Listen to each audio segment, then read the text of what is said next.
ಮೈಸೂರು ಹೇಗಿದೆ ಸರ್? ಮೈಸೂರು ಪರಿಸ್ಥಿತಿ ಹೇಗಿದೆ ಸರ್? ಗೆಲ್ತೀವಿ ಮೈಸೂರು.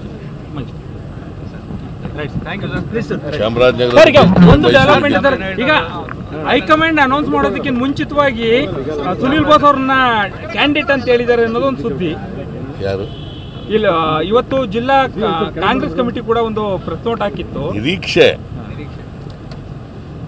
ನಿರೀಕ್ಷೆ ಸುನಿಲ್ ಬೋಸ್ಗೆ ಕೊಡಬಹುದು. ಬಿಕಾಸ್ ಎಲ್ಲ ಕ್ಷೇತ್ರದವರೆಲ್ಲ ಅವನ ಹೆಸರು ಹೇಳಿದಾರಲ್ಲ, ಅದರಿಂದ ನಿರೀಕ್ಷೆ. ಜಿಲ್ಲಾ ಕಾಂಗ್ರೆಸ್ ಅವರು ಒಂದು ಪ್ರೆಸ್ ನೋಟ್ ಕೊಟ್ಟಿದ್ದಾರೆ ಸರ್. ಅದರಲ್ಲಿ ನಾಮಿನೇಷನ್ ದಿನಾಂಕದಲ್ಲಿ ಒಂದು ಕಡೆ ಲಕ್ಷ್ಮಣ್ ಅವರದ್ದು ಮೈಸೂರಿಂದ, ಚಾಮರಾಜನಗರದಿಂದ ಸುನಿಲ್ ಬೋಸ್ ಅಂತ ಹೇಳಿ ನಮೂದು ಮಾಡಿದ್ದಾರೆ ಆಲ್ರೆಡಿ. ಇವತ್ತು ಎಮ್ಎಲ್ಎ ಅಲ್ಲಿ 8 ಕ್ಷೇತ್ರಗಳಿದಾರಲ್ಲ, ಎಲ್ಲರೂ ಕೂಡ ಸುನಿಲ್ ಬೋಸ್ ಹೆಸರು ಹೇಳಿದ್ದಾರೆ. ಮಾದೇವಪ್ಪ ಅಥವಾ ಸುನಿಲ್ ಬೋಸ್ ಇನ್ನು ಫೈನಲ್ ಆಗಿಲ್ಲ, ಅದು ಅನೌನ್ಸ್ ಆಗಬೇಕು ಅಷ್ಟೇ.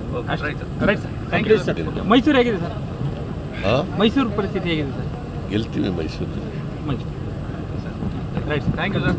ಚಾಮರಾಜನಗರ ಒಂದು ಡೆವಲಪ್ಮೆಂಟ್ ಸರ್. ಈಗ ಹೈಕಮಾಂಡ್ ಅನೌನ್ಸ್ ಮಾಡೋದಕ್ಕಿಂತ ಮುಂಚಿತವಾಗಿ ಸುನಿಲ್ ಬೋಸ್ ಅವ್ರನ್ನ ಕ್ಯಾಂಡಿಡೇಟ್ ಅಂತ ಹೇಳಿದ್ದಾರೆ ಅನ್ನೋದೊಂದು ಸುದ್ದಿ. ಯಾರು? ಇಲ್ಲ, ಇವತ್ತು ಜಿಲ್ಲಾ ಕಾಂಗ್ರೆಸ್ ಕಮಿಟಿ ಕೂಡ ಒಂದು ಪ್ರೆಸ್ ನೋಟ್ ಹಾಕಿತ್ತು.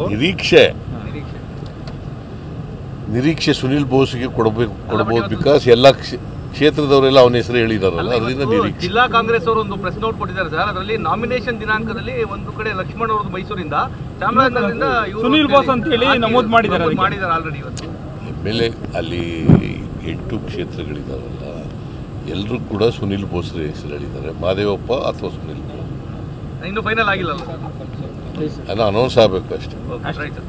Thank you sir.